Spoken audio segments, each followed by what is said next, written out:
परमात्मने नमः। सभी सनातनी भक्तों को मेरा प्रणाम स्वीकार हो। आज मैं आप लोगों को एक ऐसी कथा सुना रहा हूँ, रामचरितमानस की ही कथा है, जो कि आप लोग शायद जानते नहीं होंगे। उसको जान लीजिए, समझ लीजिए, मनन कीजिए, अपने हृदय में धारण कीजिए। बहुत ही अच्छी कथा है और आप लोग सुन के उसका आनंद लीजिए। प्रभु के चरणों में अपने आप को गिरा दीजिए, लपेट दीजिए, समेट दीजिए।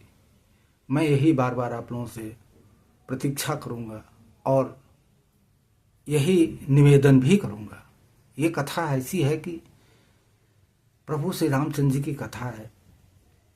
आप लोगों को मालूम होगा कि रावण जो है, सीता जी को जब हरण करके ले गया था तो शायद सीता जी को हाथ नहीं लगाया था। उसमें कुछ कारण थे। कारण ये थे कि कई लोगों को सुनने में आया है कि रावण ने सीता जी को जब हरण किया था तो उसने माता जी को हाथ तक नहीं लगाया था। ये रावण की चाहे आप बड़ाई करें या जो भी समझे, लेकिन रावण सीता जी को हाथ तक नहीं लगाया था। उसमें कुछ कारण थे। कारण ये थे, क्या आप जानते हैं कि रावण के सीता जी को स्पर्श ना करने का कारण क्या था? रावण को श्राप था, जिसकी जानकारी रावण को थी। वह जानता था कि यदि उसने कभी किसी स्त्री को उसकी इच्छा एवं अनुमति के बिना स्पर्श किया तो उसके सिर के 100 टुकड़े हो जाएंगे। इसके सिर के 100 टुकड़े हो जाएंगे। राक्षसीय प्रवृत्तियों से उद्यत रावण स्त्रियों के साथ दुष्कृता करने के लिए झिझकता नहीं था, पर घोर पापी था। जब रावण विश्व विजय के लिए स्वर्गलोक पहुंचा, तब उसे वहां एक रंभा नाम की अप्सरा मिली। उसे देखकर रावण उस पर मोहित हो गया और रावण ने उसे पकड़ लिया। रंभा ने रावण से कहा कि मैं आपके बड़े भाई के पुत्र नल कुबेर के लिए हूँ, इसलिए आपकी पुत्र वधू के समान हूँ। परंतु रावण ने उसकी एक न सुनी। इस कारण क्रोध में आकर कुबेर के बेटे नल कुबेर ने रावण को श्राप दिया कि यदि उसने कभी किसी स्त्री को उसकी इच्छा के अनुमति के बिना स्पर्श किया तो उसके सिर के 100 टुकड़े हो जाएंगे। दूसरा श्राप सीता जी ने रावण को अपने पूर्व जन्म में वेदवती के रूप में दिया था। यह प्रसंग वाल्मीकि रामायण में के उत्तर कांड में सहस्त्रवें सर्ग में आता है। यह देवी सीता के पूर्व जन्म की कथा है। यह कथा ऐसे है, एक बार रावण ने भूतल पर विचरता हुआ हिमालय के वन में एक तपस्विनी कन्या को देखा, जो अपने अंगों में काले रंग का मृग चर्म तथा सिर पर जटा देवे धारण किए हुए थी। वह ऋषि प्रोक्त विधि से तपस्या में दूर संलग्न में ही देवांगना के समान उद्दित हो रही थी। उत्तम एवं महान व्रत का पालन करने वाली तथा रूप सौंदर्य से सुशोभित उस कन्या को देखकर रावण का चित्त काम जनित मोह के वशीभूत हो गया। उसने अट्टहास करते हुए पूछा, भद्रे, तुम अपनी इस युवावस्था के विपरीत यह कैसा बर्ताव कर रही हो? तुम्हारे इस दिव्य रूप के लिए ऐसा आचरण कदापि उचित नहीं है। भीरू, तुम्हारे इस रूप की कहीं तुलना नहीं है। यह पुरुषों के हृदय में काम जनित उन्माद पैदा करने वाला है। अतः तुम्हारा तप के में संलग्न होना उचित नहीं है। तुम्हारे लिए हमारे हृदय से यही निर्णय प्रकट हुआ है। भद्रे, तुम किसकी पुत्री हो? यह कौन इस व्रत कर रही हो? सुमुखी, तुम्हारा पति कौन है? भीरू, जिसके साथ तुम्हारा संबंध है वह मनुष्य इस भूलोक में महान पुण्यात्मा है। मैं जो कुछ पूछता हूं वह सब मुझे बताओ। किस फल के लिए यह परिश्रम किया जा रहा है? रावण के इस प्रकार पूछने पर वह यशस्विनी तपोधना कन्या उसका विधिवत आतिथ्य संस्कार करते हुए बोली, अमित तेजस्वी ब्रह्मार्थ श्रीमान कुशध्वज मेरे पिता थे, जो बृहस्पति के पुत्र थे और बुद्धि में भी उन्हीं के समान माने जाते हैं। प्रतिदिन वेदाभ्यास करने वाले उन महात्मा पिता से वामांगेयी कन्या के रूप में मेरा प्रादुर्भाव हुआ था। मेरा नाम वेदवती है। जब मैं बड़ी हुई तब देवता, गंधर्व, यक्ष, राक्षस और नाग भी पिताजी के पास जाकर उनसे मुझे मांगने लगे।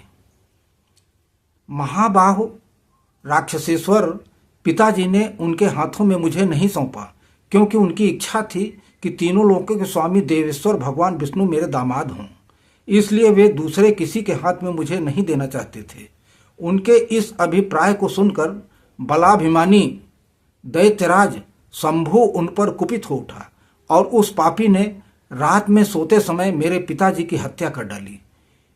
इससे मेरी महाभागा माता को बड़ा दुख हुआ और वे पिताजी के शव को हृदय से लगाकर चिता में आग में प्रविष्ट हो गईं। तब से मैंने प्रतिज्ञा कर ली कि भगवान नारायण के प्रति पिताजी का जो मनोरथ था उसे मैं सफल करूंगी। इसलिए मैं उन्हीं को अपने हृदय मंदिर में धारण करती हूँ। यही प्रतिज्ञा करके मैं महान तप कर रही हूँ। राक्षस राज, नारायण ही मेरे पति हैं। उन पुरुषोत्तम के सिवा दूसरा कोई मेरा पति नहीं हो सकता। उन नारायण देव को प्राप्त करने के लिए ही मैंने इस कठोर व्रत का आश्रय लिया है। राजन पौलस्त्यनंदन, मैंने आपको पहचान लिया है। आप जाइए, त्रिलोकी में जो कोई वस्तु विद्यमान है वह सब मैं तपस्या द्वारा जानती हूँ। यह सुनकर रावण काम बाण से पीड़ित हो विमान से उतर गया और उस उत्तम एवं महान व्रत का पालन करने वाली कन्या से फिर बोला, सुश्रोणी, तुम गर्वीली जान पड़ती हो, तभी तो तुम्हारी बुद्धि ऐसी हो गई है। मृग शावक लोचने, इस तरह पुण्य का संग्रह बूढ़ी स्त्रियों को ही शोभा देता है। तुम जैसी युवती को नहीं। तुम तो सर्वगुण संपन्न एवं त्रिलोकी की अद्वितीय सुंदरी हो। तुम्हें ऐसी बात नहीं करनी चाहिए। भीरू, तुम्हारी जवानी बीती जा रही है। भद्रे, मैं लड़का का राजा हूँ। मेरा नाम दशग्रीव है। तुम मेरी भार्या हो जाओ और सुखपूर्वक उत्तम भोग भोगो। पहले यह तो बताओ, तुम जिसे विष्णु कहती हो वह कौन है? अंगने, भद्रे, तुम जिसे चाहती हो वह बल, पराक्रम, तप और भोग वैभव के द्वारा मेरी समानता नहीं कर सकता। उसके ऐसा कहने पर कुमारी वेदमती उस निशाचर से बोली, नहीं नहीं, ऐसा न कहो। राक्षसराज, भगवान विष्णु तीनों लोकों के अधिपति हैं। सारा संसार उनके चरणों में मस्तक झुकाता है।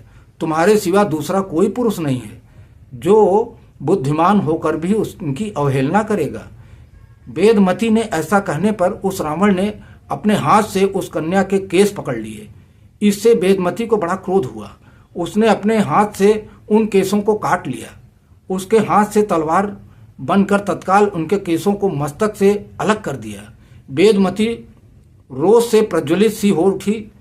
वह जल मरने के लिए उतावली हो अग्नि की स्थापना करके उस निशाचर को दग्ध करती हुई सी बोली, नीच राक्षस, तूने मेरा तिरस्कार किया है, अतः अब इस जीवन को सुरक्षित रखना मुझे अभीष्ट नहीं है। इसलिए तेरे देखते देखते मैं अग्नि में प्रवेश कर जाऊंगी। तुम पापात्मा ने इस वन में मेरा अपमान किया है, इसलिए मैं तेरे वध के लिए फिर से उत्पन्न होंगी। स्त्री अपनी शारीरिक शक्ति से किसी पापाचारी पुरुष का वध नहीं कर सकती। यदि मैं तुझे शाप दूं तो मेरी तपस्या क्षीण हो जाएगी। यदि मैंने कुछ भी सत्कर्म, दान और होम किए हों तो अगले जन्म में मैं सती साध्वी अयोजना कन्या के रूप में प्रकट होऊं तथा किसी धर्मात्मा पिता की पुत्री बनूं। ऐसा कहकर वह प्रज्वलित अग्नि में समा गई। उस समय उसके चारों ओर आकाश से दिव्य पुष्पों की वर्षा होने लगी। तदनंतर दूसरे जन्म में वह कन्या पुनः एक कमल में प्रकट हुई। उस समय उसकी कांति कमल के समान ही सुंदर थी। उस राक्षस ने पहले की ही भांति फिर वहां से भी उस कन्या को प्राप्त कर लिया। कमल के भीतरी भाग के समान सुंदर कांति वाली उस कन्या को लेकर रावण अपने घर गया। वहां उसने मंत्री को वह कन्या दिखाई। मंत्री बालक बालिकाओं के लक्षणों को जानने वाला था। उसने उसे अच्छी तरह देखकर रावण से कहा, राजन, यह सुंदरी कन्या यदि घर में रही तो आपके वध का ही कारण होगी, ऐसा लक्षण देखा जाता है। यह सुनकर रावण ने उसे समुद्र में फेंक दिया। तत्पश्चात वह भूमि को प्राप्त होकर राजा जनक के यज्ञ मंडप में मध्यवर्ती भूभाग में जा पहुंची। वहां राजा के हल्के भूभाग से उस भूभाग के जोते जाने पर वह सती साध्वी कन्या फिर प्रकट हो गई। वहीं यह वेदमती नामक महाराज जनक की पुत्री के रूप में प्रादुर्भूत में प्रभु श्री राम की पत्नी हुई। महाबाहो श्री राम की सनातन विष्णु हैं। इस प्रकार वह महाभागा देवी विभिन्न कल्पों में पुनः रावण वध के उद्देश्य से मृत्युलोक में अवतीर्ण होती रहेगी। यज्ञ वेदी पर अग्निशिखा के समान हल से जोते गए क्षेत्र में इसका आविर्भाव हुआ। यह वेदमती पहले सतयुग में प्रकट हुई थी, फिर त्रेता युग आने पर उस राक्षस रावण के वध के लिए मिथिलावर्ती राजा जनक की कुल में सीता के रूप में अवतीर्ण हुई। सीता हल जोतने से भूमि से बनी हुई रेखा से प्रकट हुई, से उत्पन्न हुई के कारण मनुष्य उस देवी को सीता कहते हैं। इस तरह इस कथा को सुनने से आपके सारे जितने भी आपके कुकर्म हैं सब नष्ट हो जाएंगे। आप इस कथा को सुनिए और दूसरे को भी सुनाइए। इससे आपके सत्कर्म बनेंगे, सारे काम आपके अच्छे होंगे, परिवार ठीक रहेगा। जितने भी अगर परिवार में कुछ किसी तरह का वो शोक रोग किसी तरह का भी वो है तो वो दूर हो जाएगा। इस कथा को आप सुनिए, दूसरे को भी सुनाइए, शेयर कीजिए और हो सके तो चैनल को भी सब्सक्राइब कर लीजिए, लाइक कर दीजिए, कमेंट बॉक्स में जय श्री राम लिखिए। मैं आपको अगले भाग में फिर किसी दूसरी कथा के साथ मिलूंगा। तब तक के लिए जय श्री राम, राधे राधे। बोलिए सियावर रामचंद्र की जय, पवन सुत हनुमान की जय।